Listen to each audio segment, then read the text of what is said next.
Drive-in beach എന്ന് കേൾക്കുമ്പോൾ തന്നെ മനസ്സിൽ വരുന്നത് മുഴപ്പിലങ്ങാട് ബീച്ചാണ്. ഇന്ത്യയിൽ തന്നെ ഏറ്റവും നീളം കൂടിയ ഡ്രൈവിൻ ബീച്ചായ മുഴപ്പിലങ്ങാട് ബീച്ച് സ്ഥിതി ചെയ്യുന്നത് കണ്ണൂർ ജില്ലയിലാണ്. അറബിക്കടലിന്റെ കരയിലായി 4 കിലോമീറ്ററോളം നീണ്ടു കിടക്കുന്ന ഈ മണൽപ്പരപ്പിൽ ഡ്രൈവ് ചെയ്യാൻ നിരവധി ആളുകൾ എത്താറുണ്ട്. കണ്ണൂരിനും തലശ്ശേരിക്കും ഇടയിലായി ദേശീയപാത 17 സമാന്തരമായാണ് ഈ ബീച്ച് സ്ഥിതി ചെയ്യുന്നത്. കണ്ണൂരിൽ നിന്ന് 15 കിലോമീറ്ററും തലശ്ശേരിയിൽ നിന്ന് 7 കിലോമീറ്ററും യാത്ര ചെയ്താൽ ഈ ബീച്ചിൽ എത്തിച്ചേരാം. മുഴപ്പിലങ്ങാട് ബീച്ച് ഏഷ്യയിലെ ഏറ്റവും നീളമേറിയ ഡ്രൈവിൻ ബീച്ചുകളിൽ ഒന്നാണ്. കനത്ത മഴയുള്ള സമയങ്ങളൊഴികെ ബാക്കി ഏതു സമയത്തും ഇവിടെ സന്ദർശിക്കാം. സ്വന്തം വാഹനമോടിച്ച് കടൽ തീരത്തിലൂടെ സഞ്ചരിക്കാവുന്ന ഒരേയൊരു ബീച്ചാണിത്. ഏകദേശം 4 മുതൽ 4.5 കിലോമീറ്റർ വരെ നീളത്തിൽ പരന്നു കിടക്കുന്ന മണൽത്തരികളിലൂടെ വാഹനം ഓടിക്കാം. കടൽ തീരത്തിന് സമാന്തരമായി ദേശീയപാത 17 NH 66 കടന്നുപോകുന്നു. ബീച്ചിനടുത്തുള്ള പാറക്കെട്ടുകൾക്ക് പിന്നിലായി സ്ഥിതി ചെയ്യുന്ന ധർമ്മടം തുരുത്ത് മറ്റൊരു പ്രധാന ആകർഷണമാണ്. 4.5 കിലോമീറ്ററോളം തിരമാലകൾ തൊട്ട് ഡ്രൈവ് ചെയ്യാവുന്ന ഈ ബീച്ചിന്റെ മനോഹരമായ ദൃശ്യങ്ങൾ കാണാം. ഈ വീഡിയോ ഇഷ്ടപ്പെട്ടാൽ ലൈക്ക് ചെയ്യാൻ മറക്കല്ലേ. സബ്സ്ക്രൈബ് ചെയ്യാത്തവർ ചെയ്യണേ. ആ മൂലയിൽ നിൽക്കുന്ന ബെൽ ഐക്കൺ ഒന്ന് ഞെക്കിപ്പൊട്ടിക്കണേ. കേരളത്തിലെ കണ്ണൂർ ജില്ലയിലെ തലശ്ശേരിയിൽ സ്ഥിതി ചെയ്യുന്ന കടൽ തീരമാണ് മുഴപ്പിലങ്ങാട് ബീച്ച്. കണ്ണൂരിനും തലശ്ശേരിക്കും ഇടയ്ക്കുള്ള ദേശീയപാത 17 സമാന്തരമായി ആണ് ഈ കടൽ തീരം സ്ഥിതി ചെയ്യുന്നത്. കേരളത്തിലെ വാഹനങ്ങൾ ഓടിക്കാവുന്ന ഏക ബീച്ചാണ് ഇത്. ഏഷ്യയിലെ ഏറ്റവും വലിയ ഡ്രൈവിൻ ബീച്ച് മുഴപ്പിലങ്ങാട് ബീച്ചാണ്. 4 കിലോമീറ്ററോളം നീളമുള്ള ഈ കടപ്പുറം ഒരു വലിയ അർദ്ധവൃത്തത്തിലാണ് ഉള്ളത്. കടൽ തീരത്തിന് തെക്കുവശത്തായി കടപ്പുറത്തു നിന്നും ഏകദേശം 200 മീറ്റർ അകലെ കടലിൽ കാണുന്നതാണ് ധർമ്മടം തുരുത്ത്. ഈ ചെറുദ്വീപിനെ പ്രാദേശികമായി പച്ചത്തുരുത്ത് എന്നും വിളിക്കുന്നു. മുഴപ്പിലങ്ങാട് കടൽ തീരത്ത് കൂടി വെള്ളത്തിലും കരയിലുമായി വാഹനം ഓടിച്ച് യാത്ര ചെയ്യാൻ കഴിയും. വേലിയേറ്റ സമയത്ത് വെള്ളം കയറി നനയുമ്പോൾ ഇവിടെയുള്ള മണലിന് ഉറപ്പ് വർദ്ധിക്കുന്നതിനാൽ വാഹനങ്ങളുടെ ടയറുകൾ മണലിൽ താഴുകയില്ല. താരതമ്യേന ആഴം കുറവേതിനാൽ സുരക്ഷിതമായി കടലിൽ ഇറങ്ങാൻ സാധിക്കുന്നു.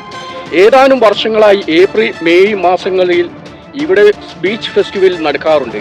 കടലിലെ സാഹസിക യാത്ര, ഉല്ലാസയാത്രകൾ, കുട്ടികളുടെ വിനോദ പരിപാടികൾ, സാംസ്കാരിക പരിപാടികൾ, പ്രദർശനങ്ങൾ എന്നിവയെല്ലാം ഈ ആഘോഷത്തിന്റെ ഭാഗമായി ഇവിടെ ഒരുക്കാറുണ്ട്.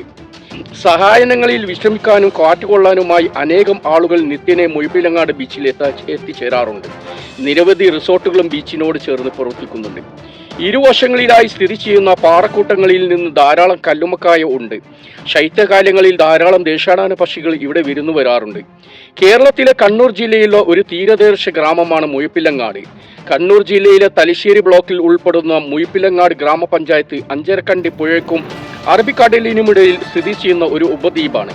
കിഴക്ക് അഞ്ചരക്കണ്ടി പുഴയും പടിഞ്ഞാറ് അറബിക്കടലും വടക്ക് കടമ്പൂർ, പെരുശ്ശേരി എന്നീ പഞ്ചായത്തുകളും കണ്ണൂർ കോർപ്പറേഷനും തെക്ക് അഞ്ചരക്കണ്ടി പുഴ കടലുമായി ചേരുന്ന അഴിമുഖവും ഈ പഞ്ചായത്തിന്റെ അതിരുകളാണ്. ഏഷ്യയിലെ ഏറ്റവും ദൈർഘ്യമുള്ള ഡ്രൈവിൻ ബീച്ച് ആയ മുഴപ്പിലങ്ങാട് ബീച്ച് ഇവിടെ സ്ഥിതി ചെയ്യുന്നു. മുഴപ്പിലങ്ങാടിൽ നിന്നും അഞ്ചരക്കണ്ടി പുഴയ്ക്ക് എതിരായി ധർമ്മടം ദ്വീപ് കാണാം. അറബിക്കടലിനാളും അഞ്ചരക്കണ്ടി പുഴയാലും 3 വശവും ചുറ്റപ്പെട്ട ഒരു ഉപദ്വീപാണ് മുഴപ്പിലങ്ങാട്. പടിഞ്ഞാറ് വശത്തുള്ള കടൽ തീരത്തിന് ഏകദേശം 4 കിലോമീറ്റർ ദൈർഘ്യമുണ്ട്. കിഴക്ക് വശത്ത് അഞ്ചരക്കണ്ടി പുഴയാണ്. വടക്ക് കിഴക്കായി ചെങ്കൽ കുന്നുകളും തെക്ക് വശത്തായി അഴിമുഖവുമാണ്. അഴിമുഖത്തോട് ചേർന്ന് നിൽക്കുന്നതിനാൽ ധാരാളം ചതുപ്പ് നിലങ്ങളും കണ്ടൽക്കാടുകൾ നിറഞ്ഞ തുരുത്തുകളുമുണ്ട്. ഭൂരിഭാഗവും മണൽ നിറഞ്ഞ താഴ്ന്ന പ്രദേശമാണ്. ചെങ്കൽ കുന്നുകൾ ജൈവ വൈവിധ്യ കലവറകളാണ്. തെക്കേ കുന്നമ്പ്രം, കച്ചേരിമട്ട, ഭൂതത്താൻ കുന്ന്, മമ്മാക്കുന്ന് എന്നിവയാണ് പ്രധാന ചെങ്കൽ കുന്നുകൾ. താഴ്ന്ന പ്രദേശത്ത് നിരവധി വയലുകളും തോടുകളും ഉണ്ട്. ഇളവന വയൽ, പള്ളിപ്പുറം വയൽ, വലിയ വയൽ, മലക്ക് താഴെ എന്നിവ വയലുകളിൽ ചിലതാണ്. മുഴപ്പിലങ്ങാട് പഞ്ചായത്തിലെ 11ാം വാർഡിൽ നിന്നാരംഭിച്ച് അഞ്ചരക്കണ്ടി പുഴയിൽ പതിക്കുന്ന ഏകദേശം 500 മീറ്റർ നീളത്തിലുള്ള ഒരു തോടാണ് കുഞ്ഞിപ്പുഴ. ആരംഭത്തിൽ 1 മീറ്റർ വരെ മാത്രം വീതിയുള്ള കുഞ്ഞിപ്പുഴ അഞ്ചരക്കണ്ടി പുഴയിൽ പതിക്കുന്ന ഭാഗത്ത് 50 മീറ്റർ വരെ വീതി കൈവരിക്കുന്നു. ഈ ഭാഗം കണ്ടൽക്കാടുകൾ നിറഞ്ഞ ചതുപ്പ് പ്രദേശമാണ്. 6 ഹെക്ടർ വിസ്തൃതിയിൽ കുഞ്ഞിപ്പുഴയുടെ കണ്ടൽക്കാടുകൾ നിറഞ്ഞ 3.8 ഹെക്ടർ ഭാഗം 2015 റിസർവ് കണ്ടൽ വനമായി പ്രഖ്യാപിച്ചുകൊണ്ട് കേരള വനം വകുപ്പ് വിജ്ഞാനം ഇറക്കി. മുഴപ്പിലങ്ങാട് പഞ്ചായത്തിലെ ഏക സംരക്ഷിത പ്രദേശമാണ് കുഞ്ഞിപ്പുഴ റിസർവ് കണ്ടൽ വനം. തെക്കു പടിഞ്ഞാറൻ മൺസൂൺ കാലത്ത് നന്നായി മഴ ലഭിക്കുന്ന പ്രദേശമാണ്. മഴക്കാലത്ത് തീരപ്രദേശങ്ങളിൽ കടലാക്രമണവും ശക്തമായ കടൽക്കാറ്റും ഉണ്ടാകാറുണ്ട്. മണൽ നിറഞ്ഞ പ്രദേശമായതിനാൽ വേനലിൽ ചൂട് കൂടുതലാണ്. ശൈത്യകാലത്ത് തണുപ്പ് താരതമ്യേന കുറവാണ്. നെല്ല്, വെള്ളരി, തണ്ണിമത്തൻ, കരിമ്പ് എന്നിവയുടെ കൃഷിക്ക് അനുയോജ്യമായ കാലാവസ്ഥയാണ്. സ്വതന്ത്ര സമരത്തിന്റെ ഭാഗമായി നടന്ന കള്ളുഷാപ്പ് പിക്കറ്റിംഗിലും ക്വിറ്റ് ഇന്ത്യ സമരത്തിന്റെ ഭാഗമായി റെയിൽവേയുടെ ടെലിഫോൺ കമ്പി മുറിച്ച് പ്രതിരോധ സമരത്തിലും ഇവിടുത്തെ ജനങ്ങൾ പങ്കെടുത്തു. 1948 ഇവിടെ കമ്മ്യൂണിസ്റ്റ് പാർട്ടിയുടെ ഒരു ഘടകം രൂപീകരിക്കപ്പെട്ടതോടെ കാർഷിക രംഗത്തെ ചൂഷണങ്ങൾക്കെതിരെയും ഇവിടെ പ്രക്ഷോഭങ്ങൾ നടന്നിട്ടുണ്ട്. ക്ഷേത്രപ്രവേശന സത്യാഗ്രഹ കാലത്ത് ഹരിജനങ്ങളെ സംഘടിപ്പിച്ച് ഘോഷയാത്രയായി ശ്രീ കുറുമ്പക്കാവ്, എടക്കാം വടമ്പലം, ഊഴപ്പരച്ചിക്കാവ് തുടങ്ങിയ ക്ഷേത്രങ്ങളിൽ പ്രവേശിപ്പിക്കുകയുണ്ടായി. ഇവിടെ കൃഷി ചെയ്തിരുന്ന എടുക്കാൻ വത്ത പ്രസിദ്ധമാണ്. പടിഞ്ഞാറൻ മേഖലയിൽ റെയിൽവേ പാതയ്ക്ക് സമാന്തരമായി ഏകദേശം 100 ഹെക്ടർ വിസ്തൃതിയുണ്ടായിരുന്ന വലിയ വയൽ എന്നറിയപ്പെടുന്ന പ്രദേശം നെൽകൃഷിക്കും വത്തകൃഷിക്കും പ്രസിദ്ധമായിരുന്നു. ഇന്ന് വലിയ വയലിന്റെ സിംഹഭാഗവും നികത്തപ്പെട്ട് കഴിഞ്ഞു. ധാരാളം തെങ്ങിൻ തോട്ടങ്ങളും ഒറ്റപ്പെട്ട കവുങ്ങിൻ തോട്ടങ്ങളും കാണപ്പെടുന്നു. മത്സ്യകൃഷിക്ക് അനുയോജ്യമായ ഭൂപ്രകൃതിയാണ്. ചെമ്മീൻ, ഞണ്ട്, കല്ലുമ്മക്കായ എന്നിവയും കൃഷി ചെയ്യാറുണ്ട്. ഒരു തീരദേശ മത്സ്യബന്ധന മേഖലയാണ് മുഴപ്പിലങ്ങാട്. പരമ്പരാഗത വ്യവസായങ്ങളായ മത്സ്യ സംസ്കരണം, കയർ വ്യവസായം എന്നിവ ഇന്നും സജീവമാണ്. കൂടാതെ സ്വകാര്യ മേഖലയിൽ 2 വ്യവസായ കേന്ദ്രങ്ങൾ ഉണ്ട്. പ്ലാസ്റ്റിക് മാലിന്യ സംസ്കരണ യൂണിറ്റ്, സൈക്കിൾ നിർമ്മാണ യൂണിറ്റ്, കശുവണ്ടി സംസ്കരണ യൂണിറ്റ്, ഫർണിച്ചർ നിർമ്മാണ യൂണിറ്റുകൾ എന്നിവ ഇവിടങ്ങളിൽ പ്രവർത്തിച്ചു വരുന്നു. ലോക ടൂറിസം ഭൂപടത്തിലും ഇടം നേടിയ ഗ്രാമമാണ് മുഴപ്പിലങ്ങാട്. പ്രസിദ്ധമായ മുഴപ്പിലങ്ങാട് ബീച്ച് ഇവിടുത്തെ സമ്പദ് മേഖലയിൽ ചെലുത്തുന്ന സ്വാധീനം വലുതാണ്. ബീച്ചിനോട് ചേർന്ന് നിരവധി റിസോർട്ടുകളും കച്ചവട സ്ഥാപനങ്ങളും പ്രവർത്തിക്കുന്നുണ്ട്. ഗ്രാമത്തിൽ നിരവധി തൊഴിലവസരങ്ങൾ ടൂറിസം മേഖല പ്രദാനം ചെയ്യുന്നുണ്ട്. 2011 സെൻസസ് പ്രകാരം തൊഴിൽ ചെയ്യുന്നവർ ആകെ ജനസംഖ്യയുടെ 28% വരും. തീരദേശ മേഖലയിലെ നല്ലൊരു ശതമാനം പുരുഷന്മാരും മത്സ്യബന്ധനവും അനുബന്ധ തൊഴിലുകളും ചെയ്യുന്നവരാണ്. പരമ്പരാഗത തൊഴിൽ മേഖലകളായ കയർ നിർമ്മാണം, കള്ള്, ചെത്ത് എന്നീ മേഖലകളിൽ ചെറിയൊരു ശതമാനം പേർ തൊഴിൽ ചെയ്യുന്നു. ബീഡി, തെറുപ്പ് തൊഴിൽ ചെയ്യുന്നവരിൽ നല്ലൊരു വിഭാഗം ആ മേഖലയിൽ ഉണ്ടായി.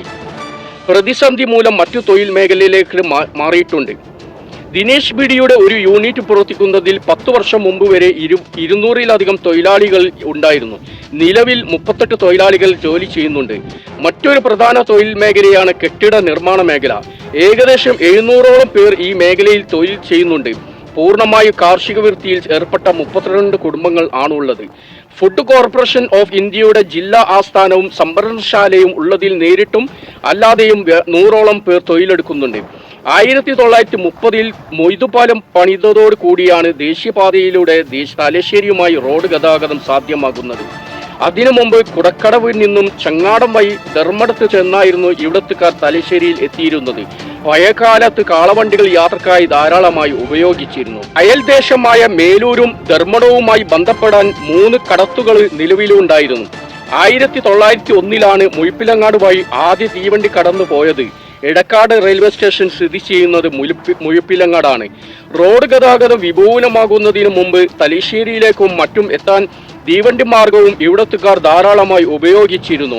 അക്കാലത്ത് ഇവിടെ ധാരാളമായി ഉൽപ്പാദിക്കപ്പെട്ടിരുന്ന ചക്കിരിയും ഉണക്കമീനും തമിഴ്നാട്ടിലേക്ക് കയറ്റി അയക്കാനായിരുന്നു എടക്കാട് റെയിൽവേ സ്റ്റേഷൻ പ്രധാനമായി ഉപയോഗിക്കപ്പെട്ടത്. ബ്രിട്ടീഷ് മാഹി ബസ് സർവീസ് കമ്പനിയാണ് ആദ്യത്തെ ബസ് സർവീസ് ഇതിലൂടെ നടത്തിയിരുന്നത്. 1958 നിർമ്മിച്ച കൊളക്കടവ് റോഡാണ് പഞ്ചായത്ത് നിർമ്മിച്ച ആദ്യ റോഡ്.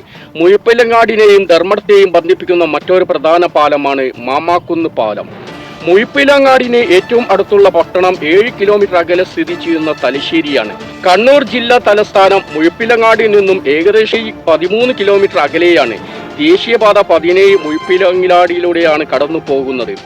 ദക്ഷിണ റെയിൽവേയിലെ മംഗലാപുരം ഷൊർണൂർ റെയിൽപാത ദേശീയപാതയ്ക്ക് സമാന്തരമായി മുഴപ്പിലങ്ങാടിയിലൂടെ കടന്നു പോകുന്നു. എടക്കാട് റെയിൽവേ സ്റ്റേഷൻ എക്സ്പ്രസ് തീവണ്ടികൾക്ക് സ്റ്റോപ്പ് നിലവിലില്ല. തലശ്ശേരി, കണ്ണൂർ എന്നിവയാണ് ഏറ്റവും അടുത്ത പ്രധാന റെയിൽവേ സ്റ്റേഷനുകൾ. കണ്ണൂർ അന്താരാഷ്ട്ര വിമാനത്താവളം 28 കിലോമീറ്ററും കോഴിക്കോട് അന്താരാഷ്ട്ര വിമാനത്താവളം 105 കിലോമീറ്ററും മാംഗ്ലൂർ അന്താരാഷ്ട്ര വിമാനത്താവളം 162 കിലോമീറ്ററും അകലെയാണ്. ഏകദേശം 7 ചതുരശ്ര കിലോമീറ്റർ വിസ്തൃതിയിൽ 4500ഓളം കുടുംബങ്ങളായി 24,000-ലധികം ജനങ്ങൾ തിങ്ങിപ്പാർക്കുന്ന ജനസാന്ദ്രത കൂടിയ പ്രദേശമാണ് മുഴപ്പിലങ്ങാട്. സ്ത്രീ പുരുഷാനുപാതവും സാക്ഷരതാ നിരക്കും സംസ്ഥാന ശരാശരിയേക്കാൾ കൂടുതലാണ് ഇവിടെ. പുരുഷ സാക്ഷരത 98%. ജനസംഖ്യയിൽ 53.67 മുസ്ലിങ്ങളും 45.75 ഹിന്ദുക്കളും 0.32 ക്രിസ്ത്യാനികളുമാണ്. 1950കളുടെ അവസാനം വരെ ഈ ദേശത്തുള്ള ബഹുഭൂരിപക്ഷം ജനങ്ങളും ഭൂരഹിതരായിരുന്നു. ജന്മിക്കുടിയാൻ വ്യവസ്ഥ സൃഷ്ടമായിരുന്ന ആ കാലഘട്ടത്തിൽ മരിച്ചവരെ സംസ്കരിക്കാൻ ജന്മിയുടെ കാരുണ്യം തേടേണ്ടിയിരുന്നു. ഈ സാഹചര്യത്തിലാണ് പ്രദേശത്ത് ഒരു പൊതു ശ്മശാനം വേണമെന്ന ആശയം ഉദിക്കുന്നത്. 1957 ശ്മശാനം രൂപീകരിക്കുന്നതിന് വേണ്ടി ഒരു ജനകീയ കമ്മിറ്റി രൂപീകരിക്കപ്പെട്ടു. കടലിനോട് ചേർന്ന് പുറമ്പോക്ക് ഭൂമി ശ്മശാനത്തിനായി നീക്കിവെക്കുന്നതിന് ആ കാലത്തെ പ്രമാണിമാരായ ചിലർ കടുത്ത എതിർപ്പുകൾ ഉയർത്തിയിരുന്നു. എന്നാൽ അന്നത്തെ സ്ഥലം MLA-യും വ്യവസായ മന്ത്രിയുമായിരുന്ന ശ്രീ KP ഗോപാലന്റെ ശ്രമഫലമായി സ്ഥലം അനുവദിച്ചു കിട്ടി. 2 ഏക്കർ വ്യാപിച്ചു കൊടുക്കുന്നതാണ് വിശാലമായി ശ്മശാനം. മുയപ്പിലങ്ങാട് കൂടാതെ ധർമ്മടം, കടമ്പൂർ, തോട്ടട എന്നീ പ്രദേശത്തുള്ളവരും ഈ ശ്മശാനം ഉപയോഗപ്പെടുത്തി വരുന്നുണ്ട്. മറ്റൊരു നല്ല വിശേഷവുമായി നമുക്ക് വീണ്ടും കാണാം.